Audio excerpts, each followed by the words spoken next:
Igbo ndị ọma na-ekelekwa m unu. Unu asaala chi. Ọ ga-adịrị unu na mma. Abịakwala m ọzọ n'ụbọchị nke taa. Eji m isiokwu mara wee bịa n'ụbọchị nke taa. Isiokwu m ji bịa bụ obere mkpịsị odee ka mma karịa ibu ihe n'isi. Obere mkpịsị odee ka mma karịa ibu ihe n'isi. Ịtụgharịa n'olu ndị ite ọ bụrụ short pen is better than longer memory. Ma ọ bụ isi short pen and long memory. Short pen is better than long memory. Ọ ya bụ isiokwu mbịa n'ụbọchị nke taa. Obere mkpịsị odee ka mma karịa ibu ihe n'isi. Ị ga-asị kedu ihe isiokwu a bụ? Ị ga-ama ya taa. Onye ka m ji si gị biko agakwala ebe ọbụla. Ihe a bụ oge amara n'isi mbido TV nke mụọ bụ MC Mkpisi Obiachụ na-ewetara unu. Oge amara bụ oge dị oke mkpa n'ime ndụ onye ọbụla. Onye ka o ji dị mma ikwesịrị na-anọnyere m kwa ụtụtụ ọbụla akụkọ elekere nke 7. Biko wee na-asị ihe ọma mere onye ya mekwara ibe ya. Ọ bịara gba onye abịagbuna ya mgbe ọ gara aka nkụkwa azụ hapụ ịpụ ya. Ihe a bụ ihe ma na-ekwu kwa ụbọchị ọbụla. Ya bụrụ na ị na-edobe ihe a m na-ekwu n'ọrụ, ị na-etinye ya n'ọrụ, ị mara na agaghị enwe esemokwu. Mmadụ na mmadụ ibe aga na-adụ aka n'ọnụ. Maka na mgbe ịwagharị idide, ekwu idide, erosion,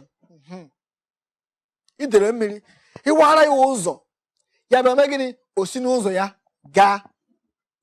Mana mgbe ịwagharị ụzọ, ọ ya bịa ọ ghasasịa ebe ọ bụla mebichaa ihe. Gịnị ka m na-ekwu?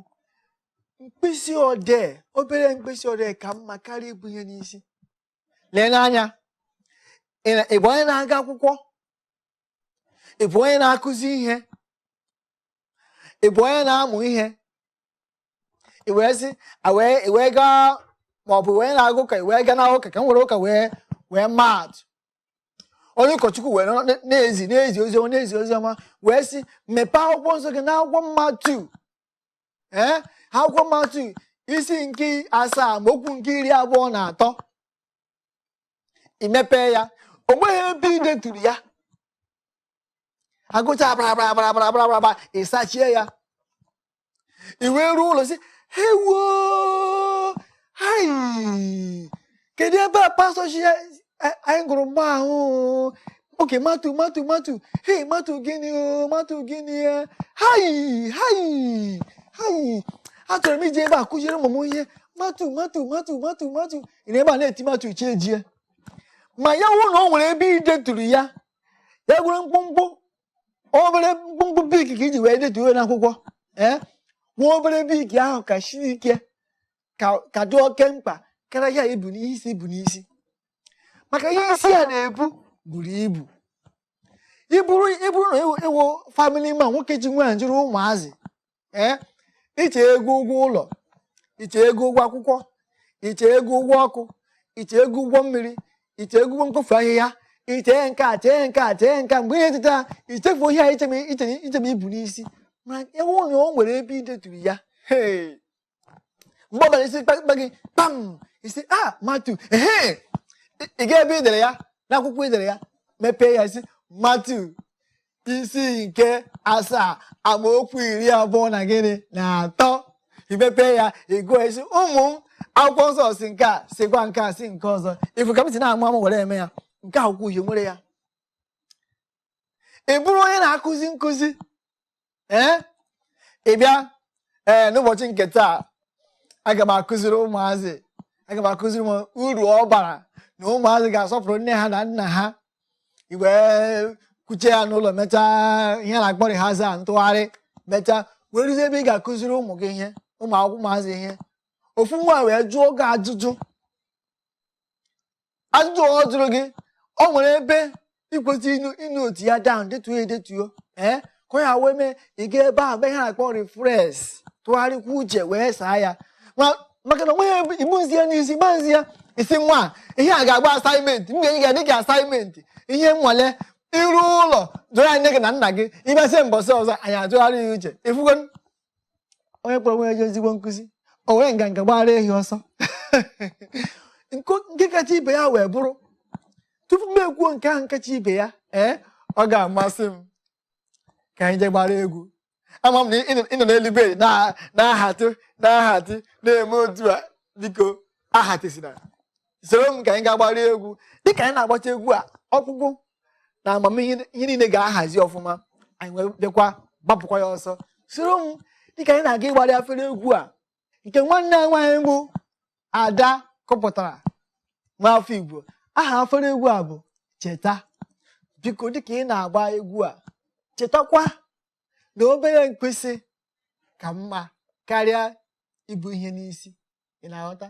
Ị na-agba na-enwe obi ụtọ na-amụtakwa ihe n'egwu a. Echefukwana echefu biko na emume anyị nọ n'ugbu a bụ oge amara n'isi mbido TV. Ka anyị gagba ihe nwere ike ime na ndụ gị.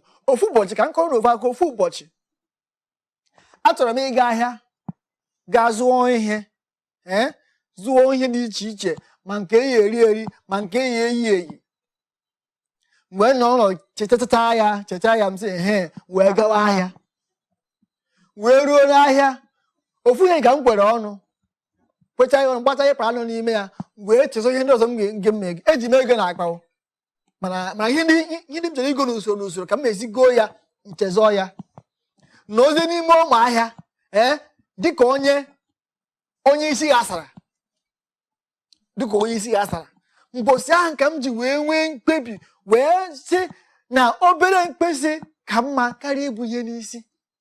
Idetu ihe edetu ka mma karịa ibu ihe n'isi. Ihe meziri mgbe ahụ bụ ole ma ole m chetara grozie ya wee bata wee kwara mmakwara wee tara ikikere mezie wee werigbo dị na ya wee lọtawa ụlọ. Mbosi ha tekọtara ụmụnta m na-ebule m onwe m ịma mgbe mmadụ bụ emegide onwe ya, onwe onye ọ ga-akọsara ọ ga-ayọ mgbaghara. Mbosi ahụ ka m ji wee kpebie, biko ama m na ihe ahụ emetụgo gị, o metụgo gị. Ụmụ nwaanyị na-ebi n'ụlọ di ịkụ nwa gị ahịa, nwa ebe akwa ṅaa nyechaa ya echefuta ihe toro igo. Ị na-aga ezi n'ime ahịa ka onye nwe ha adreesị. Ka m ji isiokwu bịa n'ụbọchị nke taa ka m sị gị, ka m chetara gị ma ọ bụ gbaa gị ume ka ike ahụ ebe ọ bụla ị na-aga, ị na-aga ọrụ, ị na-aga ahịa, ị na-aga n'azụmahịa, ị na-aga ọrụ gọọmenti, na-etinye obere mkpịsị odee na akwụkwọ n'ime akpa gị. O nwere ndị na-ede akwụkwọ, ndị na-akpọ writers. Ndị ahụ ewere ha aka elu, eso m n'ofu n'ime ha. Mgbe ọ bụla efuru ha mkpịsị odee na akwụkwọ anaghị akọ n'akpa ha, maka ha nwere ike n'ọnụ ụzọ ha enweghị ndị obe na-akpọ inspiration. Ọ dabata ha n'ime gbam tenten ewepụta ha kpọ edetuo, maka ha chewe emechaa gbafọ n'ime. Ma ndị na-ede egwu, ha nwere ike na-apụta ụzọ afụ ihe a na-akpọ sin, ofu ihe eme ihe anye ha one hit, ha eme gịnị, ha edetuo ya. Ya wụ na ha edeghị ya ede, ha asị buru ya n'isi. Ha nwere ike ha na-agata ebe ha na-aga, ha eme gịnị, ha echefuo. Nke a kwụrụ ọzọ. Nwere ike ịrahụ ụra, iwee rụọ ọrụ dị aṅaa, iwee bilite n'ụtụtụ kpechaa ekpere, nrọ ahụ mmega ha akpọ reflect, wee chetakwa ya ọzọ. I were obere mkpịsị odee mee gịnị, detuo nrọ ahụ. Mgbe ị deturu nrọ ahụ n'akwụkwọ, o nwere mgbe ya nọ ịbịa nwekwa ihe na-akpọ inspiration, revelation, mkpughe. Ịbịa nwebe nghọta ihe nrọ ahụ pụtara, ị gakwa ebe ahụ dere ya wee gụgharịkwa ya. Ma ya na onwe ha ebe i dere ya, nwanne ndo wa aha gị, ị ga-echeka maka na ọ naghị abịa kwada. Chineke na-agwa mmadụ okwu mgbe ọbụla, o nwere mgbe ya masị gwa gị okwu ya, ebe ha gị okwu n'olu ya ahụ, eme gịnị, detuo ya ka anyị ji nwee akwụkwọ nsọ. Ndị alegra ha ma Matu ma Jọn ma ndị nke ọzọ, ya gwa ha okwu, eme gịnị, ha edetuo ya ka anyị ji megịnị wee nwee akwụkwọ nsọ nke a na-akpọ Baịbụl. Ihe ọzọ mekwu, ma tupu m ekwuo ihe ahụ, ọ ga-amasị m ka anyị ga gbara egwu. Gbara egwu na-eme m ka m gbata egwu, gbatịta ọkpụkpụ nwere obi ọma na oge amara anyị nọ n'ime ya. Biko soro m ka anyị ga gbara egwu. egwu nke anyị ga-agba ugbu a. Ekelekwa m unu otu nji wee soro m nnọọ anyị gagbarịa fere egwu a nke nwanne anyị nwoke bụ Frank Ediwọdụ kụpụtara. Ya dịrị na mma. Tupu anyị gaa obere ezumike, anọ m na-akọrọ ihe gbasara, ma tupu m agwụ ihe m na-akọrọ ihe gbasara ya bụ echefukwara m biko na ihe a bụ oge amara n'isi mbido TV, Season of Grace, Season of Grace, oge amara. Daalụnụ. Anyị nọ na-ekwuru ihe gbasara isiokwu anyị ji mere ụbọchị nketa. Ihe anyị na-ekwu maka ya bụ obere mkpịsị odee ka mma karịa ibu ihe n'isi. Obere mkpịsị odee ka mma karịa ibu ihe n'isi. Short pen is better than long memory. Short pen is better than long memory. Ma ọ bụ isi short pen and long memory, ha abụọ wofu nneji ha. Anyị nọ na-ekwu maka uru ọ bara karịa na iji mkpịsị odee detuo ihe mgbe ahụ ichetara ya, karịa na isi emecha mgbe a ga-egburu agbụ ehi. Ọ ka mma na egburu ọkụkọ ka ọ na-atagoro ya kịta tupu ọ na-eru mgbe ahụ a ga-egburu ihe, maka na ha nwere ike na-eru mgbe ahụ agbụ nwere ike ime gịnị ka arụzie nne nwaanyị. Ọ nwere ofu ndị nọ n'isi mbido, nwoke ọma na-akpọ Joseph, nke na-anọ behind the camera. Ị na-aghọta nwoke ọma ahụ? O nwere mbọchị m na-akpachara nkata, anyị wee kwacha nkata, ma m na nwoke ọma ahụ ji edetuo, mana mụnwa mgbachi ahụ edeghị m ya. Nne na m ga-eteta ya. Uwere ofu mgbe ihe akụọ m n'isi, gbam, mkpọ ya na fon, mkpọ ya na ekwentị, joo hafa, kedu maka ihe anyị kpara mbasị a? Kedu ihe anyị kwuru? Ọsị m ndị ọwọrị awọrịla onwe gị, akụla mgbalụ, agụla ngwa na nkwụ na-abịa.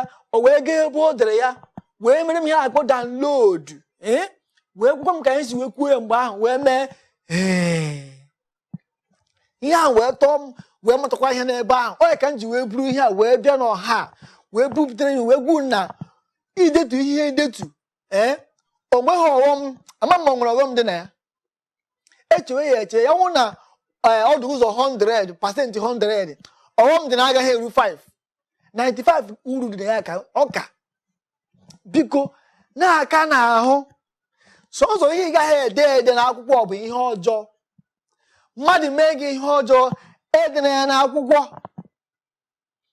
ya nwere ebe ị edetu ya, buru nke ahụ n'isi, esoghị echi chefuo ya, esoghị ugbu a chefuo ya. Ekele dị Chineke maka nke ahụ. Mana ihe ọma mere gị, ihe ọma mere gị, maọbụ gị nweta mkpughe ihe ọma na-abịa n'ihu, maọbụ ihe ọma ga-abịara mmadụ, ma gịnị detuo ya edetuo. Maọbụ gị na mmadụ kpaa nkata ka ha ya esi kwa ụzọ, ka ha ya esi kwa onye ukwu gwara, ka ha ya esi nyere mmadụ aka, ma gịnị detuo ya edetuo. Maọbụ gị na-arahụ ụra, gị nọrọ n'ụra wee rụọ nrọ dị aṅaa nke na-agbagwoju gị anya, nke ị ga-achọ nkọwa ya ideta, ma gịnị detuo ya edetuo. Maọbụ ị gaa ụlọ ụka, a na-agbasa ozi ọma, a na-enye nkụzi, na-ekwu otu, ma gịnị mee ya ndetu. Ị na-apụ iburu akpa, ma gịnị tinye obere akwụkwọ na mkpịsị odee n'ime akpa gị ahụ. Anaghị ama ị na-aga n'ụzọ, inweta ihe na-akpọ revelation maọbụ inspiration, ma gịnị ime ya ndetu. Maọbụ legodi nke a, nwata akwụkwọ na-aga akwụkwọ, ọ na-aga akwụkwọ, bulie akpa, bulie ekwentị, o nweghị mkpịsị odee na akwụkwọ n'ime akpa ọ na-aga. Ihe ọ na-aga imezi, ọ na-aga ise pikchọ, ka ọ na-aga ime chatin, ka ọ na-aga akwụkwọ.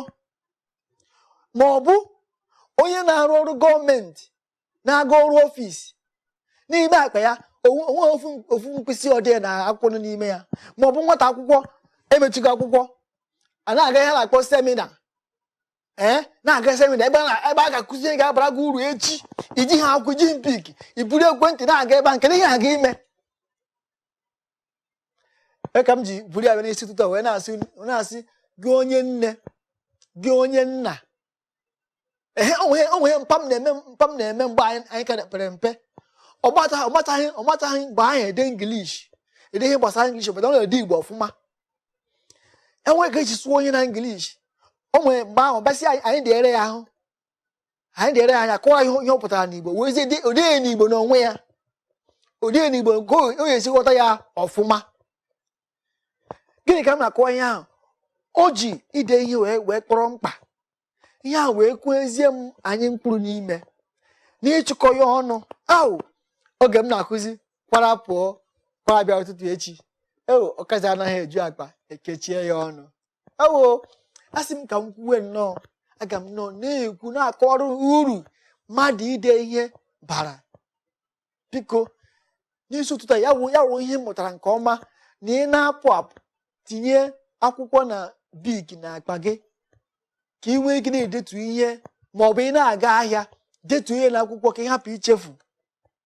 Biko nụ, ihe a bụ arịrịọ m na-arịọ unu, ihe a bụ okwu nkasi obi m na-enye, ihe a bụ okwu ọgbamume nke m na-enye n'ụbọchị nke taa. Ide ihe ka mma karịa ibu ya n'isi. Ebe a ka m ma apịnye ya n'ụbọchị nke taa. Echefukwana biko, ihe a bụ oge amara n'isi mbido TV nke mụnwa bụ MC The Baptist Obiachu na-ewetara Igbo ọkụ elekere 7 nke ụtụtụ. Dịka m na-adị ekwu,